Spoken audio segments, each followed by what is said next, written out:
Hello po, this is Kate Extreme Vlogging at for tonight, yes po, tayo po ay magre-reaction comment in regards po para sa mga charity vlogger po ng Pilipinas. Okay? At pag-uusapan din po natin yung mga sponsor behind the scene na mga charity vlogger po sa Pilipinas.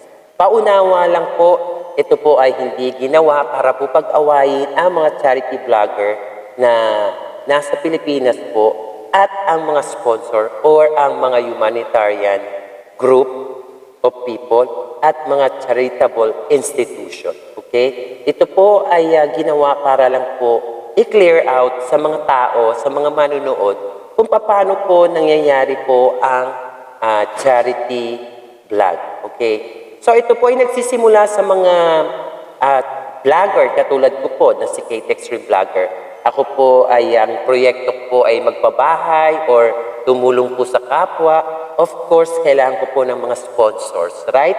So kung nandito po ako sa bansang Pilipinas, mangangailangan po ako ng mga sponsors na mga business people para po tumulong sa aking proyekto. Okay? Actually po, bago po natin magawa ang mga lahat ng iyan, kailangan po meron po kayong kredibilidad sa harapan po ng mga sponsor. Kung kayo po ay dapat pagkatiwalaan ng mga sponsors. Hindi naman po yan basta-basta na hihingi ka ng sponsors tapos hindi naman po talaga kilala ka ng mga sponsors. So dapat po magpakitang gilas ka muna sa kanila na ikaw po ay malinis ang iyong hangarin.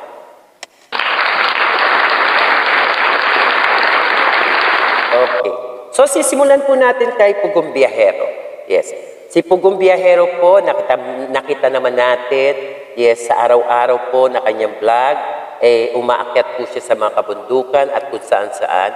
Siyempre, of course, hindi po makukompleto ang Pugong Biyahero without PB Love. Okay? Si PB Love po ay mula sa Amerika at siya po ang behind the scene na mga sponsor ng PBT.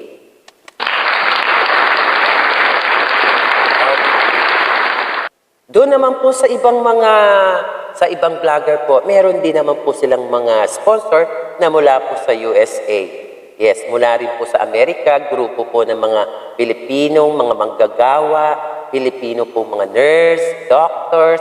Yes, sa kanila po kasi ang pagtulong, kung kayo naman po ay pinagpala ng ating Panginoon at binigyan po kayo ng karangyaan sa inyong pamumuhay, nararapat naman po tayong magsukli at magbigay.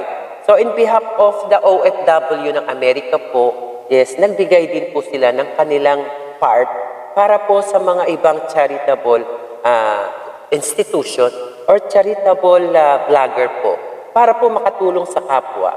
Okay? May mga nagpapadala po ng mga box po, ng mga used clothes, used shoes, yes po, mga books, yes, yung mga used books, yung mga bags, yes. So, samot-sari pong mga gamit ang pinapadala po mula po sa ibang bansa. Para po yan sa charity vlog, okay? So, doon po makikita po natin ang linaw na hindi po magagawa ng isang vlogger ang mga ganyang proyekto kung wala pong tulong ang mga community po ng isang channel. Okay? So, malaman po natin na marami po tayong charitable institution sa Pilipinas. Okay? Marami po yan. Marami pong level yan. Okay? Meron po para sa mga senior citizen, meron po para sa mga bata, meron po sa mga kapuspalad, meron po sa mga ulila, meron po para sa mga, yes, mga PWD. Yes, iba-iba po ng level ang dapat pong tulungan. Okay? So, ganun po ang charity. Okay? O ang pagtulong po sa kapwa. Okay? In behalf of those people po, na mga sponsor, yan katulad po ni Joel Salcedo is a sponsor from Italy. Right? May grupo din po sila sa Italy at meron din po silang ginagawang proyekto para po tulungan ang mga kapuspalad at kapwa-tao nating Pilipino. At dahil dyan po, saludo si Kate Extreme. Ayan. Saludo po ako sa mga taong may busilak na puso. Meron pong pagmamahal sa kanyang sinilangan.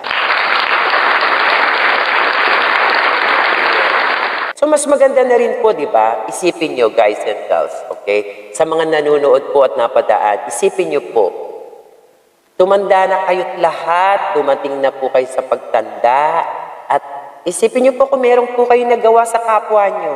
Isipin nyo, yes, lilisanin nyo ang mundo na at least meron pong maaalala na kayo po ay may ginawang proyekto sa inyong community or komunidad. Okay? So yun po, dapat po isipin natin kung ano po ang iniwan mong alaala para sa kanila. Okay? Dahil sila naman po ang mga maglalakihan at sila po ang mga tao sa future. So kailangan po, ang tawag nila doon, i-shape up. Yes, kailangan po i-shape up ang mga batang Pilipino para po sa ating parating na panahon. Tama po ba? Okay. So, andyan po si Kalingap Rab at andyan din po ang kanyang si Val Santos Matubag. Yes po. Sila po ay mga charity vlogger. Okay. At ang kanilang sponsor all the time, yes, si Dr. Love.